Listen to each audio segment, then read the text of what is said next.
महाकुंभ में त्रिशूल सेना पहुंच गई है।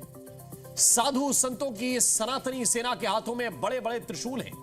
ये भगवान शिव की पूजा करते हैं और त्रिशूल से सनातन की रक्षा करने की शपथ लेते हैं। आज सैकड़ों साधु संतों की इस फौज को देखकर सबसे ज्यादा संकट कट्टरपंथियों को दिख रहा होगा, क्योंकि ये दिखावे वाली फौज नहीं है। ये कुंभ के आध्यात्मिक अवसर को गैर सनातनियों से सुरक्षित रखने की गारंटी है। इनके हाथों को जब आप देखें, इनके हाथों में त्रिशूल है जो आप अपने आप में सृष्टि, शक्ति और विनाश का, तांडव का प्रतीक है। और ये त्रिशूल सेना अब महादेव के अस्त्र के साथ महाकुंभ क्षेत्र में प्रवेश कर गई।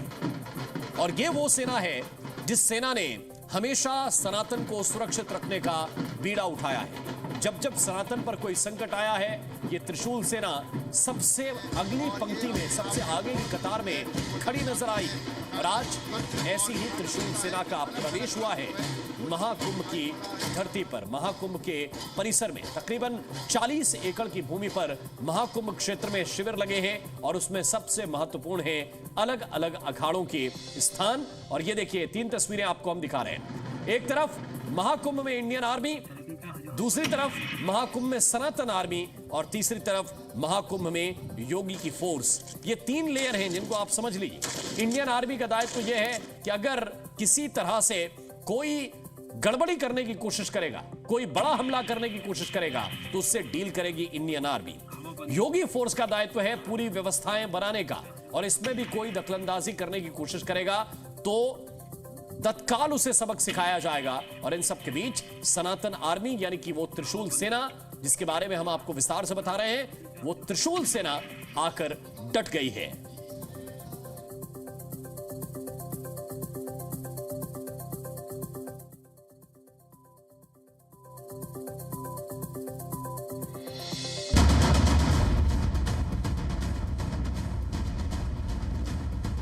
सनातन धर्म का सम्मान करो। सनातन धर्म सुरक्षित है तो दुनिया में सब कोई सुरक्षित है। सनातन विरोधियों के खिलाफ महादेव भक्तों की त्रिशूल सेना। प्रभु का त्रिशूल है तो चलना चाहिए, क्योंकि प्रभु का ही इसमें सब कुछ, भजन चिंतन सब कुछ यही होता है। महाकुंभ में त्रिशूलधारी संतों की एंट्री, सनातन विरोधियों में खलबली। सनातन परंपरा के रक्षक अभी भी है। हाथों में सुनहरे रंग के बड़े बड़े त्रिशूल, शरीर पर ऊपर से नीचे तक सनातनी वस्त्र और लंबे बालों वाला जटाजूट। ये पहचान है प्रयागराज के महाकुंभ मेला क्षेत्र में पहुंची त्रिशूल सेना की। प्रयागराज के महाकुंभ में इस वक्त त्रिशूल सेना पहुंची हुई है। आप देख सकते हैं कि तमाम महात्माओं और साधुओं की ये पूरी सेना है और हाथों में जो है वो त्रिशूल ये लोग लिए रहते हैं और एक अलग रंग जो है वो दिखाई पड़ता है।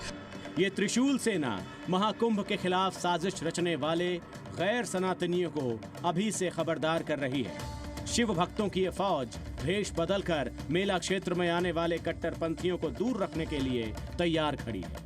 जिस किसी ने भी महाकुंभ को अपवित्र करने की मंशा पाली है, उन्हें भी कुंभ की धरती से कई किलोमीटर दूर रहने के लिए विवश कर देगी ये त्रिशूल सेना। कहाँ से आए हैं आप? नोएडा से।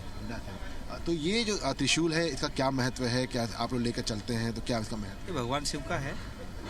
इसको चलते हम हमारे महामंडलेश्वर आचार्य महामंडलेश्वर श्री बालकानंद गिरी जी महाराज, उनकी शादी में चलेगा। प्रभु का त्रिशूल है तो चलना चाहिए, क्योंकि प्रभु का ही इसमें सब कुछ, भजन चिंतन सब कुछ यही होता है।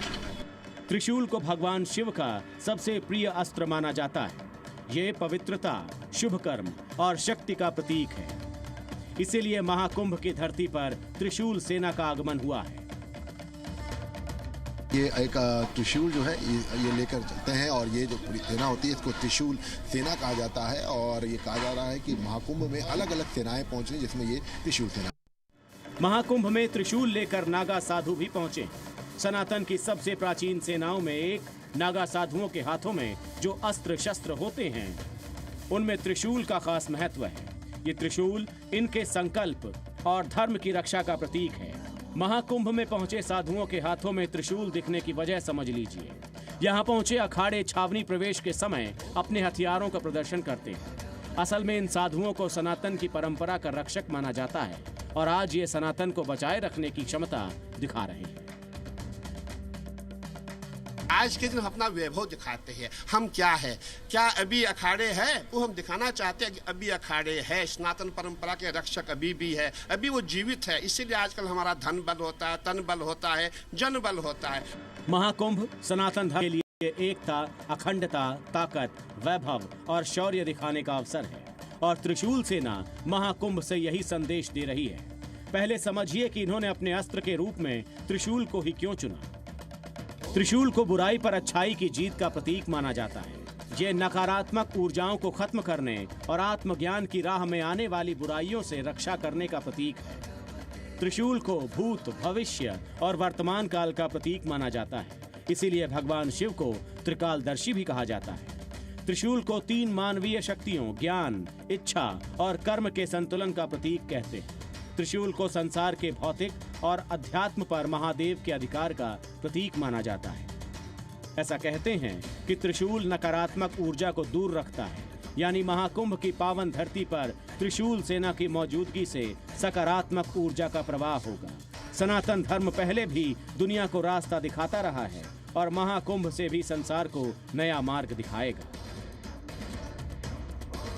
दुनिया के अंदर अकेले सनातन धर्म है जिसने दुनिया की हर जाति, हर मत, हर मजहब, हर संप्रदाय के लोगों को उसकी विपत्ति के समय शरण देकर के संरक्षण दिया है, उसे फलने फूलने का एक अवसर दिया है। ऐसी मान्यता है कि काशी भी भगवान शिव के त्रिशूल पर बसी हुई।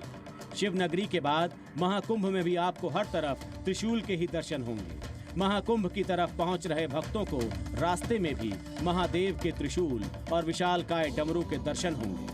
प्रयागराज के झूसी में एक पार्क में बने पक्के चबूतरे पर टनों वजनी डमरू और त्रिशूल स्थापित हो चुके हैं।